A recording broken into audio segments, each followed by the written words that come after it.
वालेकुम जी, कैसे हैं आप सब लोग। वर्क वीज़ा की रिक्वायरमेंट डॉक्यूमेंट की जो है उसके बारे में पूछा जा रहा था। तो उम्मीद करती हूँ आप सब ठीक होंगे। आज की वीडियो में हम वर्क वीज़ा की रिक्वायरमेंट के बारे में डिस्कस करेंगे। कुछ ये इटालियन एम्बेसी की तरफ से ही उन्होंने ये एक फॉर्म बनाया हुआ है, इसके ऊपर सारी डिटेल्स है और मैं आपको बताऊंगी कि आपने जो है वो कैसे इसका प्रोसेस करना है और टोटली जब पाकिस्तान में हमारे पास नो लॉस आ जाता है उसके बाद कितना टाइम लगता है, ये सारी डिटेल्स इस वीडियो में हम डिस्कस करेंगे। तो सबसे पहले तो लिखा हुआ है, ये देखिए यहाँ पे वीज़ा एप्लीकेशन फॉर्म जो है वो आपका duly filled and by the applicant applicant ने फिल किया हो। अगर आपको नहीं फिल करना आता तो आप किसी इसके की कंसल्टेंसी भी ले सकते हैं। ये जो आपका शेंजन वीज़ा फॉर्म है वो अटैच होना है यहाँ पे, जहाँ पर आपका उन्होंने बताया कि कंप्लीट एड्रेस भी होना चाहिए, telephone number, name of parents in case of minor, अगर कोई छोटा बच्चा है तो parents visa application form downloaded वो भी साथ में होना चाहिए। मतलब वर्क वीज़ा पे कोई छोटा तो नहीं जाता। खैर, तो इसके copy of national ID card, आपका CNIC जो है होना चाहिए, 2 पासपोर्ट साइज फोटो, आप 2 नहीं ले आप 4 ले लें और बैकग्राउंड वाइट होना चाहिए और आपकी 6 मंथ से ज़्यादा पुरानी नहीं होनी चाहिए, मतलब आपके फीचर्स चेंज ना हो उसके ऊपर, ठीक है। फिर उन्होंने कहा bearing on reverse side the applicant full, मतलब उसकी बैक साइड पे, पिक्चर की बैक साइड पे full name should be attach to the application off from a paper clip. क्या लिखा हुआ है ये? एप्लीकेशन सेकंड वन फोटोग्राफ जो है वो आपने ग्लू करनी है वीजा एप्लीकेशन के ऊपर, और दूसरी जो है bearing on the reverse side, उल्टी साइड पर दी एप्लीकेंट्स फुल नेम, उसके ऊपर उसका पूरा नेम होना चाहिए और should be attach on the paper clip. एक क्लिप के साथ जो है वो आपने उसके वीजा एप्लीकेशन के साथ अटैच कर देनी है, ठीक है। उसके ऊपर उसका नाम लिख देना है बैक साइड पर, और आपका CNIC हो गया। और आपका जी पासपोर्ट जो है वो होना चाहिए जो कम से कम, यहाँ पे 3 मंथ लिखा है लेकिन 3 मंथ नहीं, कम से कम 1 डेढ़ साल वैलिड होना ज़रूर है। जिस पर 2 उन्होंने कहा कि पेज खाली होना भी ज़रूरी है।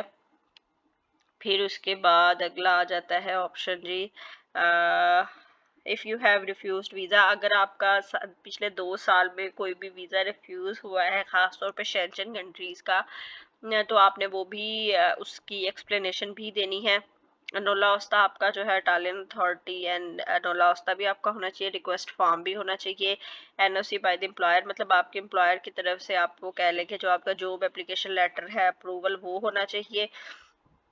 बिजनेस प्रोफाइल जो है ये होनी चाहिए, इनवाइटिंग पर्सन, अगर तो ये आपके पास है तो भी ठीक है, नहीं है इतना इशू नहीं होता बिजनेस प्रोफाइल का, ठीक है। फिर पर्सनल डिटेल्स, ये जो जो थर्ड पार्टी आपको बुला रही होती है उसकी पर्सनल डिटेल्स लाजमी आपके पास होनी चाहिए, copy of passport, telephone number, ID card, जो भी है, जो मतलब एक तो कंपनी है जहां आपने जाना है वो नहीं, जो बंदा आपको वो दे रहा है उसकी सारी डिटेल आपके पास होनी चाहिए।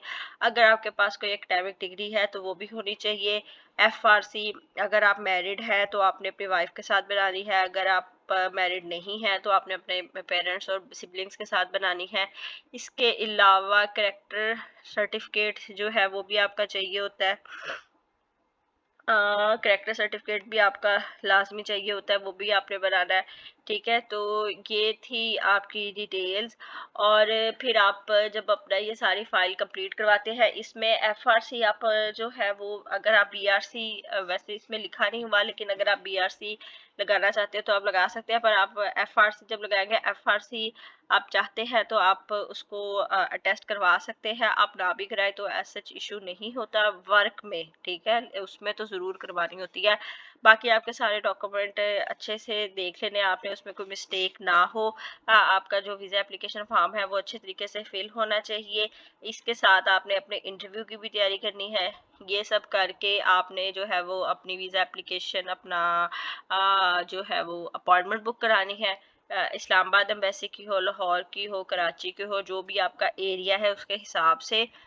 फिर आप अपनी जो है वो अपॉइंटमेंट अटेंड करने जाएंगे तो वो आपसे ये सारे डॉक्यूमेंट कलेक्ट कर लेंगे, रख लेंगे। आजकल तो ऐसे करते हैं कि वो साथ ही रख कर फिर आपको कुछ दिनों बाद कॉल करते हैं और आपसे इंटरव्यू लेते हैं, इंटरव्यू के दौरान ही आपको वीज़ा लगा के दे देते हैं।